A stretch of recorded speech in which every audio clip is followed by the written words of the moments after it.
નમસ્તે વિદ્યાર્થી મિત્રો, આપણે આગળના લેક્ચરમાં જોયું કે કઈ રીતે વિદ્યુતભાર મળે છે.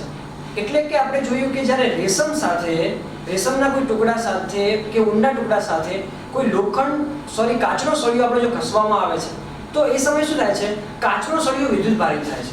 એ જ રીતે આપણે બીજી કન્ડિશન એ જોઈ કે જો બિલાડીના ચામડા અથવા બરુ સાથે આપણે જો પ્લાસ્ટિકનો સળિયો ઘસવામાં આવે તો શું થાય છે, પ્લાસ્ટિકનો સળિયો ઋણ વિદ્યુતભારિત થાય છે. તો આપણે બંને કન્ડિશન વિશે ભણી ચૂક્યા. અને ત્રીજી કન્ડિશન આપણે એ જોઈ હતી કે જો કાચનો સળિયો અને પ્લાસ્ટિકનો સળિયો એકબીજાની નજીક લાવવામાં આવે તો એમની વચ્ચે આકર્ષણ થાય છે. જ્યારે કાચ અને કાચનો સળિયો અને પ્લાસ્ટિકનો સળિયો એકબીજાની નજીક લાવવામાં આવે તો તેમની વચ્ચે અપાકર્ષણ થાય છે.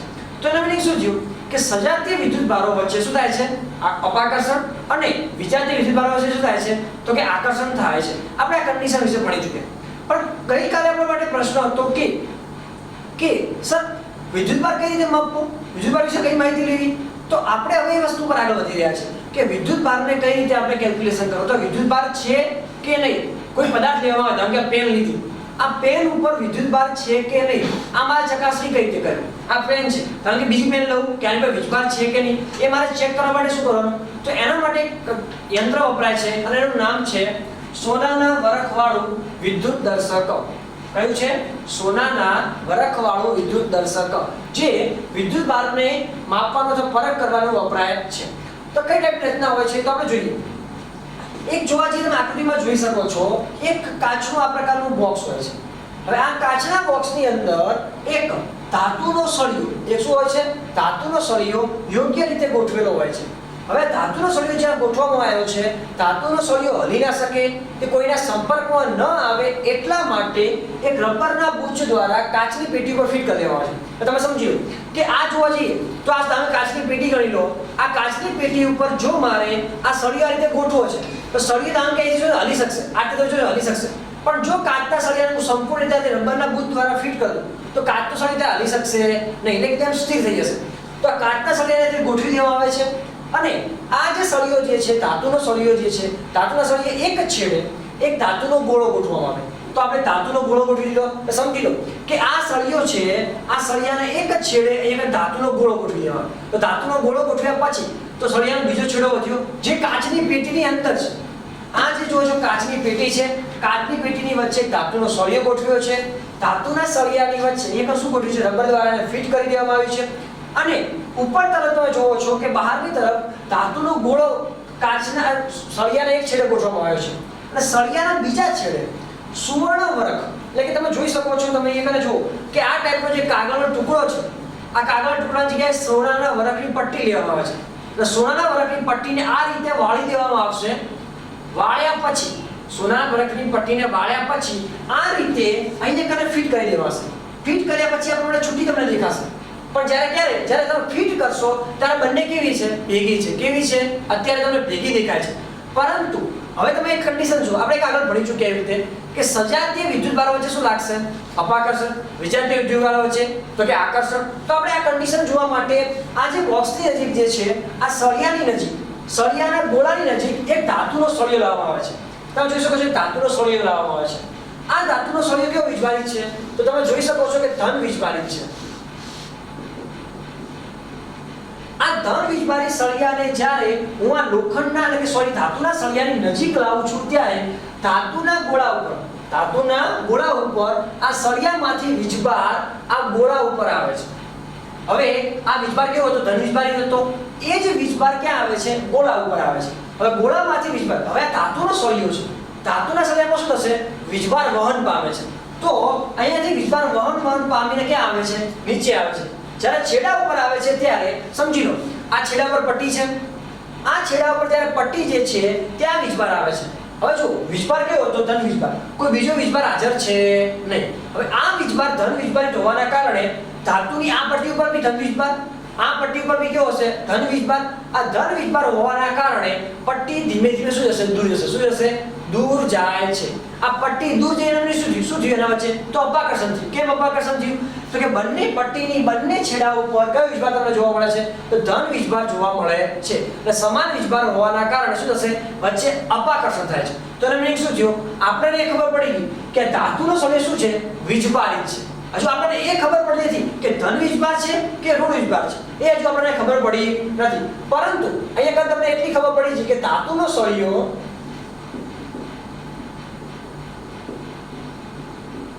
વીજભારિત છે. આપણે એવું ધાર્યું કે ધન વીજભારિત છે, પણ રિયલમાં સોનાના વરખને ખબર પડતી નથી કે ધન વીજભારિત છે કે ઋણ વીજભારિત છે, પરંતુ આપણને એટલી ખબર પડી જાય છે કે સોનાના વરખ વાળો જે આપણે યંત્ર વાપરીએ છીએ એના દ્વારા એટલી ખબર પડે કે કોઈ પણ પદાર્થ વીજભારિત છે કે નહીં એની આપણને માહિતી મળી જાય છે. હવે આપણે નેક્સ્ટ ટોપિક ઉપર આગળ વધીએ કે હવે તમારે પ્રશ્ન થાય કે સર મારે ઘરે બનાવવું હોય તો આપણે જો જાતે પ્રેક્ટિકલ કરવું હોય તો, કેમ કે આ અંદર બહુ મોંઘું આવે અને સોનાના વરખ વાળું છે, તો આપણે શું કરી શકીએ? તો એના માટે પ્રયોગ છે. તમે એક આ પ્રકારે કોઈ પણ એક બોટલ લઈ લો, યોગ્ય ગુણ ધરાવતી એક બોટલ લઈ લો. આ બોટલની અંદર અહીંયા કને એક ધાતુનો સળિયો, પણ આપણે ધાતુના સળિયામાં અહીંયા એલ્યુમિનિયમ લઈશું, કારણ કે સૌથી સરળ રીતે અને સારી રીતે આપણને મળી શકે છે. આ એલ્યુમિનિયમના સળિયાને ગોઠવી દેવામાં આવશે અને એલ્યુમિનિયમ સળિયાના એક છેડે ધાતુનો ગોળો ગોઠવી દેવામાં આવશે. હવે આપણા માટે કન્ડિશન થાય કે એલ્યુમિનિયમ સળિયા સાથે એલ્યુમિનિયમનો ગોળો લેવો, ના, એવું કોઈ જરૂર નથી. તમે કોઈ પણ ધાતુનો ગોળો ત્યાં ગોઠવી શકો છો. તો આ છેડે ગોઠવી દીધો. હવે એક કન્ડિશન થશે કે જો એક હું રબરનું પૂછી એ કરી દઈશ ત્યારે સળિયામાંથી કે એલ્યુમિનિયમ સળિયો એટલો બધો વાહકતા ધરાવતો નથી, પરંતુ એક તમે કન્ડિશન છે કે જ્યારે એલ્યુમિનિયમના સળિયો તમે ગોઠવવામાં આવે છે ત્યારે પ્રવાહ પસાર થઈ શકે એટલા માટે એલ્યુમિનિયમના વરખની સેલ્યુલર ટેપ તમે જોશો કે સેલ્યુલર ટેપ એટલે કે આપણે ઘરે પટ્ટી લગાવતા વ્હાઇટ પટ્ટી બ્લેક પટ્ટી આવે એ પ્રકારની સેલ્યુલર ટેપ છે. આ જે ટેપ જે છે એની ઉપર બી એલ્યુમિનિયમનો વર્ક કરવો એટલે કે પટ્ટી કમ્પ્લીટલી સુધી એલ્યુમિનિયમ કવર થઈ જાય એટલે કોઈ જગ્યાએ એનો વિદ્યુત ભાર વહન પામી શકે નહીં. તો એ ગોઠવી દેવામાં આવે છે અને એના છેડે અંતર માપવા માટે કાગળનો સ્કેલ વાપરવામાં આવશે. અહીંયા આપણે સોનાનો વરખ ઉપયોગ કરીશું નહીં, જે તમે જોઈ શકો છો આ રીતે આપણે કાગળનો વરખ ઉપયોગ કરીશું. હવે પ્રશ્ન થાય કે સર કે સોનાના આ કાગળના વરખનો કઈ રીતે પ્રવાહ મળી શકે? આ કઈ રીતે શક્ય બની શકે? તો આ શક્ય ક્યારે બનશે? એની કન્ડિશન તમે વિચારો. આ કન્ડિશન એક ક્રિયા છે કે અહીંયા તને આમાં મળે કે ન મળે, વિદ્યુત પ્રવાહ મળે કે ચેક કરવા માટે તમારે શું કરવાનું છે? તમે ઘરે ઇસ્ત્રી યુઝ કરી શકો છો કપડાના. હવે કપડા ને પ્રેસ કરવા માટે જે ઇસ્ત્રી યુઝ કરો છો, આ ઇસ્ત્રી પર અહીંયા શું કરો, પહેલા એક પટ્ટી લઈ લો, એને એક્ઝેટ અહીંયા વાળી દેવામાં આવે છે. વાળ્યા પછી આ પટ્ટીને એક્ઝેટ વાળ્યા પછી કમ્પ્લીટલી વાળ્યા પછી તમારે શું કરવાનું છે? અહીંયા કરે નિશાની કરી દેવાની. જસ્ટ ચલો ભાઈ નિશાની કરી દઈએ આપણે. અહીં કરે આટલી નિશાની કરી દીધી. નિશાની કર્યા પછી આપણે ઇસ્ત્રી દ્વારા એના પર ફેરવવામાં આવશે. હવે ઇસ્ત્રી ઉપર આખી પટ્ટી ફરશે. સમજી લો કે ઇસ્ત્રી ઉપર ઋણ વીજભાર છે, તો ઋણ વીજભાર કોના પર મળશે? તો કાગળ ઉપર મળશે. હવે જ્યારે આ પટ્ટીને આ રીતે ઇસ્ત્રી કર્યા પછી એમ વાળવામાં આવશે તો પટ્ટી ધીમે ધીમે દૂર જાય. શું જાય છે? દૂર જાય છે. કેમ? કે જોવા જઈએ જ્યારે ઇસ્ત્રી ફેરવવામાં આવી ત્યારે આના ઉપર ધારો કે પ્લસ વીજભાર હોય તો આના ઉપર બી કેવો વીજભાર હશે? પ્લસ વીજભાર તમને જોવા મળે છે. એટલે બંને વચ્ચે તો અહીંયા કને કઈ કન્ડિશન જોવા મળશે? તો બંને વચ્ચે અહીંયા કને અપાકર્ષણ થશે. કેમ? બંને ઉપર વીજભાર કેવો છે? સમાન હોવાના કારણે. તો તમે આ પ્રેક્ટિકલ ઘરે બી કરી શકો છો. એ જ રીતે જ્યારે અહીંયાથી આ વીજભાર આવે છે, આમ ગણીએ કે પ્લસ પ્લસ અહીંયા વીજભાર આવ્યો, તો પ્લસ વીજભાર અહીંયા જવાનો છે, પ્લસ વીજભાર અહીંયા આવી ગયો, અહીંયા આવેલો છે, શું થયું? બંને વચ્ચે સમાન થયું. સમાન થયાનો છે શું થાય? અપાકર્ષણ થાય છે અને શું થાય? છૂટું પડી જાય છે. તો આપણે કોઈ વસ્તુ ઉપર વીજભાર છે કે નહીં એની જાણકારી માટે, એની ઇન્ફોર્મેશન માટે આપણે કોનો ઉપયોગ કરીએ છીએ? સોનાના વરખવાળું વિદ્યુત દર્શક. તમારા પરીક્ષામાં જો પ્રશ્ન પૂછાય, મોસ્ટલી પરીક્ષામાં પ્રશ્ન બહુ ઓછો પૂછાય સોનાના વરખવાળો, પણ જો તમને પ્રશ્ન પૂછાય છે તો તમારે સિમ્પલ આકૃતિ દોરી કોઈ પણ, હવે તો કે આ કોમ્પ્લિકેટેડ ના, તમારે આ આકૃતિ દોરવાની જરૂર છે નહીં. તમે આ સિમ્પલ આકૃતિ દોરી બાજુમાં આ આકૃતિ દોરી દો છો તો પણ તમને પૂરેપૂરા માર્ક્સ મળી જાય છે. તમારે કોઈ ટેન્શન લેવાની નથી. તમને એવો પ્રશ્ન પૂછાય કે વિદ્યુત ભારને જાણવા માટે કયા યંત્રનો ઉપયોગ થાય છે? આકૃતિ દોરીને સમજાવો. તો તમારે આ બે વસ્તુને દોરવાનું છે અને લખવાનું છે કે કયો વપરાય છે? કે સોનાના વરખવાળું વિદ્યુત દર્શક વપરાય છે. તો આપણે કન્ડિશન જોઈ. હવે આપણા માટે આગળ વધીએ આપણે વસ્તુની અંદર.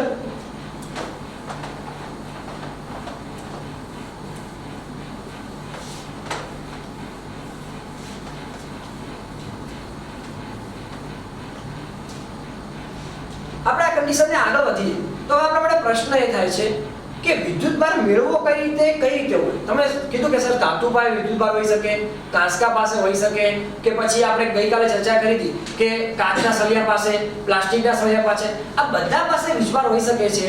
તો આપણે આ વીજભારને ખબર કઈ રીતે પડે કે વીજભાર મળ્યો, એ તો આપણે વીજભાર છે, પણ વીજભારનું મૂલ્ય કઈ રીતે આપણે ધ્યાન રાખી શકીશું. તો આપણે આગળ વધીએ. આપણે હવે આપણી પાસે કન્ડિશન ઉપર વિચારીશું કે કોઈ વસ્તુ જે છે કે કોઈ આપણે ગણીએ કે ઘન પદાર્થ ગણીએ, પ્રવાહી ગણીએ કે વાયુ ગણીએ. હવે એ શાનો બનેલો છે? તો આપણે ધારો કે 11મા ધોરણમાં તમે ભણી ચૂક્યા ઘન, પ્રવાહી કે વાયુ પરમાણુઓનો બનેલો છે. ઘન, પ્રવાહી કે વાયુ શાનો બનેલો છે? પરમાણુઓનો બનેલો છે. આ તમે વિશે જાણો છો.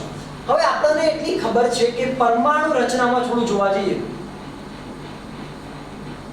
પરમાણુ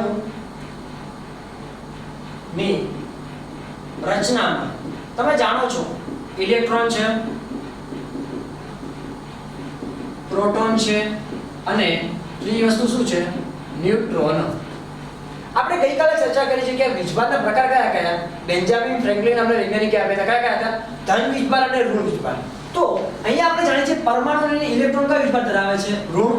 પ્રોટોન કયો ધરાવે? ધન. અને ન્યુટ્રોન કોઈ વીજભાર ધરાવતો નથી, તટસ્થ છે. તો આપણે આના વિશે જાણીએ છીએ. હવે આ કન્ડિશન એવી છે તો કે બે પરમાણુ ધારો કે લેવામાં આવે. આપણે ધારો કે આપણે અહીંયા કને ઘન પદાર્થની રચના ઉપર જઈએ. ઘન પદાર્થની રચનામાં તમે જોઈ શકો છો વિદ્યાર્થી મિત્રો કે અહીંયા કને આ રીતે રચના હોય છે નહીં.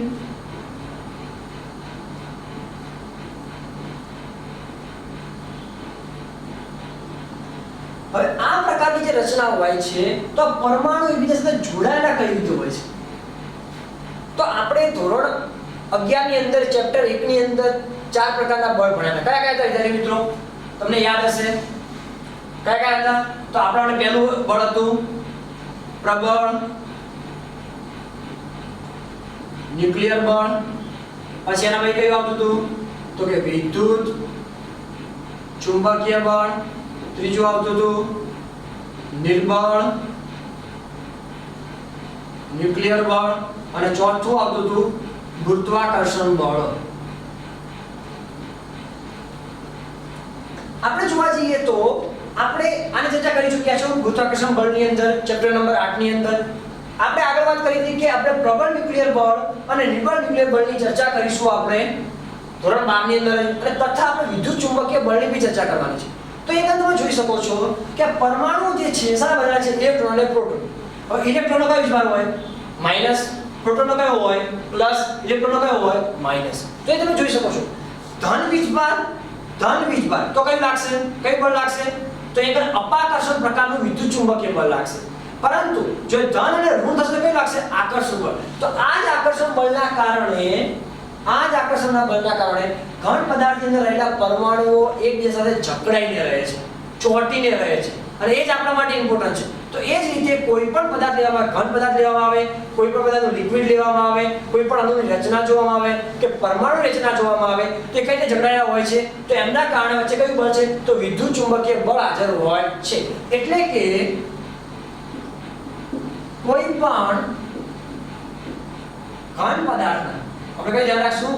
ઘન પદાર્થના પરમાણુઓને જકડી રાખવા માટે જરૂરી બળ વિદ્યુત ચુંબકીય બળ શું હોય છે? તો કે હાજર હોય છે. કેમ? કેમ કે અણુ અને પરમાણુ બનેલા શેના છે? તો ઇલેક્ટ્રોન અને પ્રોટોન. હવે ઇલેક્ટ્રોન અને પ્રોટોન જ્યારે બનેલા હોય છે એ જ કન્ડિશનનો આધાર લઈ વિદ્યાર્થી મિત્રો આપણને ખબર પડી કે ધન વિજય અપાકર્ષણ અને ધન અને ઋણ વચ્ચે શું લાગશે? તો કે આકર્ષણ બળ લાગે છે. એ જ આકર્ષણ બળના કારણે પરમાણુ જકડીને રહે છે અને જકડીને રહે છે એટલે એમની રચના મજબૂત હોય છે અને એટલે આ રીતે જોડાયેલા હોય છે. આ કન્ડિશન આપણા માટે મળે છે કઈ રીતે? વિદ્યુત ચુંબકીય બળની અસરના કારણે. હવે ત્રીજી કન્ડિશન ઉપર આપણે જોવા જઈએ તો બીજા પ્રશ્નો આપણી માટે છે કે ગુંદરનું આસક્તિ બળ કે એનું શ્યાનતા બળ. અથવા જોશું કે આપણે કે ફેવિકોલનો ઉપયોગ કરો, ફેવિકોલ, ફેવિસ્ટિક એનો આપણે ઉપયોગ કરો છો. એનો ઉપયોગ શું આપણા માટે? તો તમે જુઓ છો કે ધારો કે ફેવિકોલનો ઉપયોગ કરતા હો તો કે બે લાકડાના ટુકડા હોય, ધારો કે આ ગણી લો, આ બે લાકડાના ટુકડા છે, આ બે લાકડાના ટુકડાને મારે જોઈન્ટ કરવા છે. આ જોઈન્ટ કરવા માટે શેનો ઉપયોગ કરવો પડે? તો મારે ફેવિકોલનો ઉપયોગ કરવો પડે. ધારો કે ગણી લો કે આ પટ્ટી આપણા માટે હાલપુરતી ફેવિકોલ છે, તો જ્યારે ફેવિકોલ આપણે બંને વચ્ચે નાખીએ ત્યારે ચોંટી જશે. હવે જે રીતે આ બે લાકડાના ટુકડા જોડાયેલા છે એ કામ કોણે કર્યું? ફેવિકોલ કર્યું. એ રીતે બે પરમાણુને જોડવા માટે, બે પરમાણુ જકડી રાખવા માટે કોનો ઉપયોગ થશે? તો કે વિદ્યુત ચુંબકીય બળનો ઉપયોગ થાય છે. એ જ રીતે તમે ફેવિકોલનો ઉપયોગ કરો, પ્લાસ્ટિકની અંદર એ જ વસ્તુ હોય છે, તો જે આ શક્તિ બળ હોય છે, જે રીતે જોડી રાખવાનું જે બળ હોય છે, એ શું કરે છે? એમને વધુ ઘેરું બનાવે છે અને વધુ રીતે મજબૂત રીતે જોડી રાખે છે. આનો જવાબદાર શું છે? તો વિદ્યુત ચુંબકીય બળ જવાબદાર છે. તો આપણે વસ્તુ ચર્ચા કરી કે આપણે કોઈ પણ અણુ અને પરમાણુ અંદર કઈ રીતે જકડી રાખે છે એની રચના માટે કોણ જવાબદાર હોય છે? તો રચના માટે એક બળ બીજું બી જવાબદાર હોય છે, એનું નામ શું છે? તો કે વિદ્યુત ચુંબકીય બળ હાજર હોય છે અને જવાબદાર હોય છે. નેક્સ્ટ કન્ડિશન પર આપણે પહોંચીએ. આપણા માટે ટોપિક એ વસ્તુ થાય છે કે કોઈ તટસ્થ વિદ્યુતભાર જે છે, હવે સમજી લો કે કોઈ ધારો કે ધાતુનો સળિયો છે જેના પર અત્યારે કોઈ પણ પ્રકારનો વીજભાર છે નહીં. હવે કોઈ પણ પ્રકારનો વીજભાર નથી અને મારે એને વીજભારિત કરવો છે. શું કહું છું વિદ્યાર્થી મિત્રો? વીજભારિત કરવો છે. તો હું કઈ રીતે કરી શકું? તો હવે આપણે વિદ્યાર્થી મિત્રો આગળ વધીએ કે કોઈ પણ વીજભાર આપણે શું કરવો છે તો સમજો. અહીંયા એક કાર્યો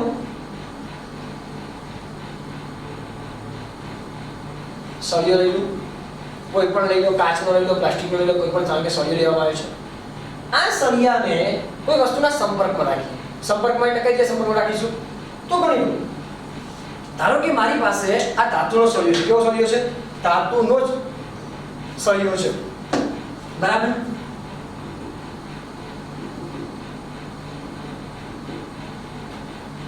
હવે આ ધાતુનો સળિયો અત્યારે કોઈ વીજભાર ધરાવતો નથી, પણ એના સંપર્કમાં, આ ધાતુના સળિયાના સંપર્કમાં કોઈ ધન વીજભારિત, કેવો વીજભારિત? ધન વીજભારિત સળિયો જ્યારે સંપર્કમાં લાવું છું તો આ પોતાનો વીજભાર કોને આપે છે? આ સળિયાને આપે છે. એટલે પોતે શું કરે છે? વીજભાર મેળવે છે.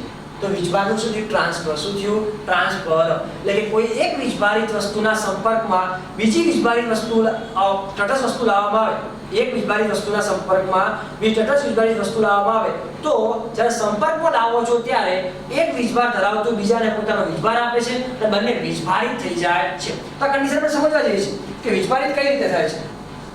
હવે અહીંયા કઈ કન્ડિશનમાં જોયું. હવે વીજભારિત થયું એટલે શું? તો સમજો. ધારો કે એક નાની આકૃતિ પર જઈએ આપણે. અહીંયા આ એક ગોળો લઈએ આપણે. આ એકબીજાના સંપર્કમાં છે. કેવા છે? સંપર્કમાં છે. હવે સંપર્કમાં હોય અત્યારે એવું ગણી લઈએ કે આની ઉપર પ્લસ વીજભાર. કયો વીજભાર છે? પ્લસ વીજભાર છે. હવે આ પોતે અહીંયાથી પોતાનો પ્લસ વીજભાર શું કરે છે? અહીંયા આપી દે છે. શું કરે છે? આપી દે છે. એટલે વીજભારનું ટ્રાન્સફર કરે. હવે આપણે કન્ડિશન થાય કે વીજભારનું ટ્રાન્સફર કરે તો શું થાય? ઋણ થાય? ના. હવે આને સમજવા માટે થોડી વસ્તુ પર જઈએ, સૂત્ર પર જઈએ, તમને વધુ ખબર પડશે. NaCl. NaCl નું શું બનશે? તો Na પ્લસ ને શું બનશે? Cl minus. હવે Na પ્લસ કઈ રીતે બન્યું? Cl માઈનસ કઈ રીતે બન્યું? હવે તમે એ વસ્તુને કેમિસ્ટ્રીમાં ભણી ચૂક્યા છો, બરાબર? તો કેમિસ્ટ્રીમાં શું હતું? Na પ્લસ કેમ બન્યું? તો આ ભાઈએ શું કર્યું છે? સોડિયમે ઇલેક્ટ્રોનને ગુમાવ્યો. શું કર્યું છે? ગુમાવ્યો. એટલે ઇલેક્ટ્રોનને છોડી દીધો. ઇલેક્ટ્રોન જો મુક્ત કરે તો કયો વીજભારિત બનશે? ધન વીજભારિત. અને એ જ રીતે ઇલેક્ટ્રોન મેળવે તો કેવો બની જાય છે? ઋણ વિદ્યુત ભારિત બને છે. તો આપણે ધ્યાન રાખવાનું છે કે કોઈ પણ ધાતુના સંપર્કની અંદર કોઈ બે તટસ્થ વસ્તુ લાવવામાં આવે તો જો વીજભારનું ટ્રાન્સફર થાય, શું થાય? વીજભારનું ટ્રાન્સફર થાય તો જો વીજભાર એટલે કે ઇલેક્ટ્રોન મુક્ત કરે, અહીંયા વીજભાર આપણે શું લઈ લઈશું? તો ઇલેક્ટ્રોન લઈને ચાલીશું. તો કે ઇલેક્ટ્રોન એક જગ્યાએથી બીજી જગ્યાએ જાય છે, બરાબર? ઇલેક્ટ્રોન એક જગ્યાએથી બીજી જગ્યાએ જાય છે તો એને શું થશે? ઇલેક્ટ્રોન જો મુક્ત થાય તો કેવો વીજભારિત બનશે? અહીંયા કને તો ધન વીજભારિત. અને જો ઇલેક્ટ્રોન મેળવે, શું કરે? ઇલેક્ટ્રોન મેળવે તો કેવો બની જાય છે? ઋણ વીજભારિત. હવે આ કન્ડિશન ઉપર જઈશું વિદ્યાર્થી મિત્રો. હવે તમને બધું ખબર પડશે કાલે આપણે એક વસ્તુ જોઈ હતું રેશમ સાથેનું, રેશમ કે ઊન સાથેનું, અને બીજું જોયું હતું આપણે બિલાડીના ચામડાનું. અહીંયા શું હતું આપણા માટે કાચનો સળિયો. અહીંયા શું હતું આપણા માટે પ્લાસ્ટિકનો સળિયો. તો હવે આપણે કન્ડિશન પકડો. અહીંયા શું છે આપણા માટે કાચનો સળિયો, બીજો કયો છે પ્લાસ્ટિકનો સળિયો. હવે આ કન્ડિશનને પકડવાની છે. ગઈકાલે આપણે આકૃતિમાં જોયું હતું કે કાચનો સળિયો કેવો બન્યો તો ધન વીજભારિત. કેવો બન્યો તો ધન વીજભારિત. પ્લાસ્ટિકનો સળિયો કેવો બન્યો તો ઋણ વીજભારિત.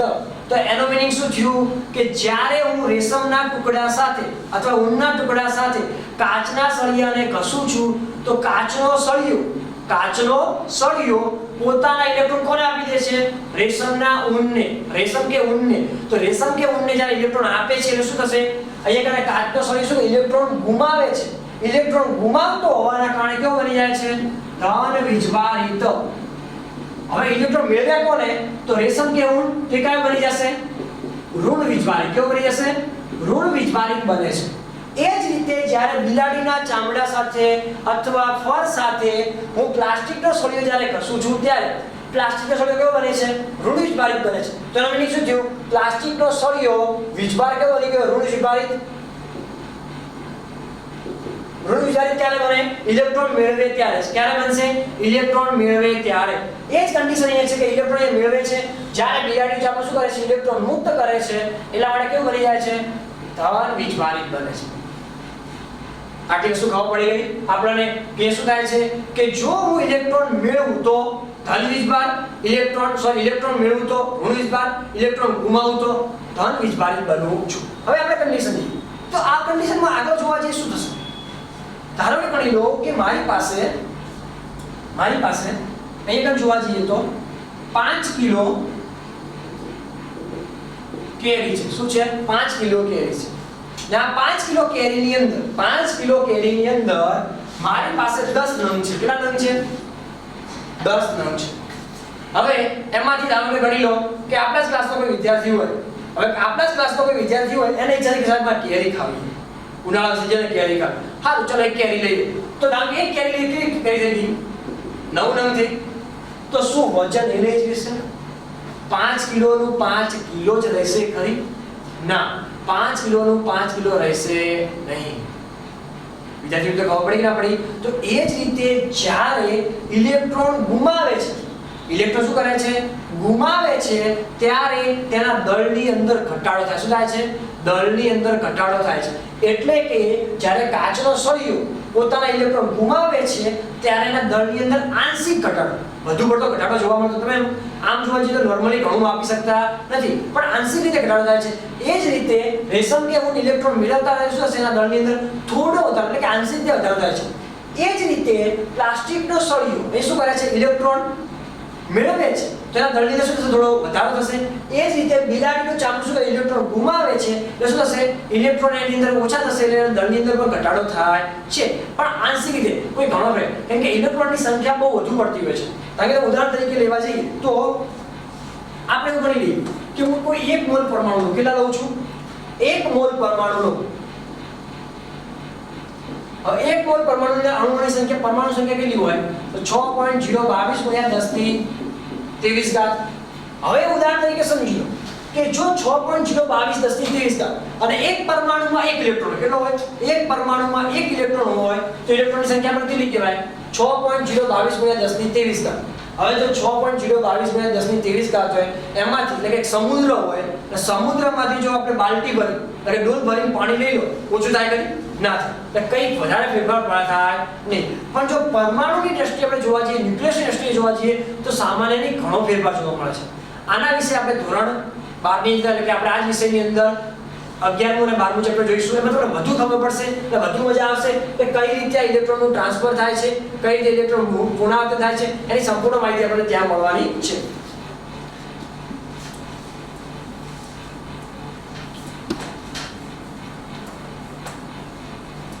તો આપણે ચર્ચાને આગળ વધારીએ તો ઇલેક્ટ્રોન જ્યારે જોડજો હોય કે બે ઇલેક્ટ્રોન જ્યારે જોડાયેલા હોય તો ઇલેક્ટ્રોન જ્યારે જોડાયેલા હોય છે તો તેમની વચ્ચે પ્રબળ બળ હોય છે.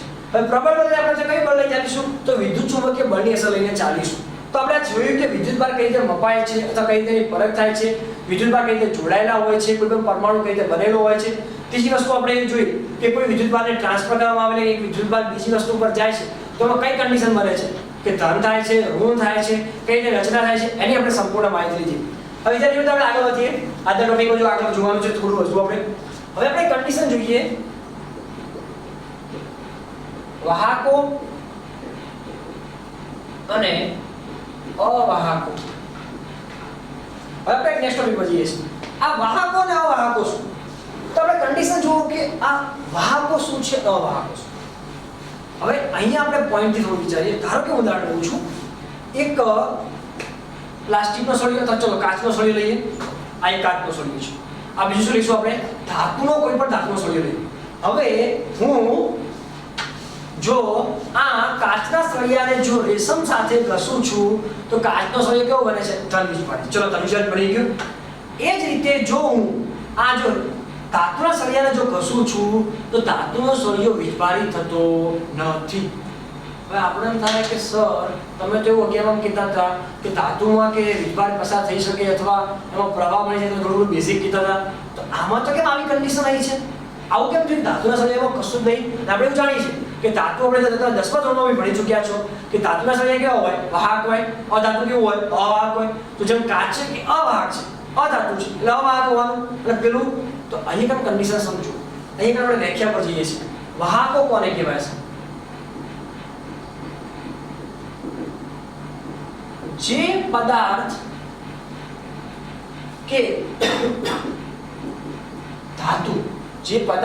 કે ધાતુ વિદ્યુત ભારનું વહન સરળ રીતે થવા દે તેને વાહકો કહીએ છીએ.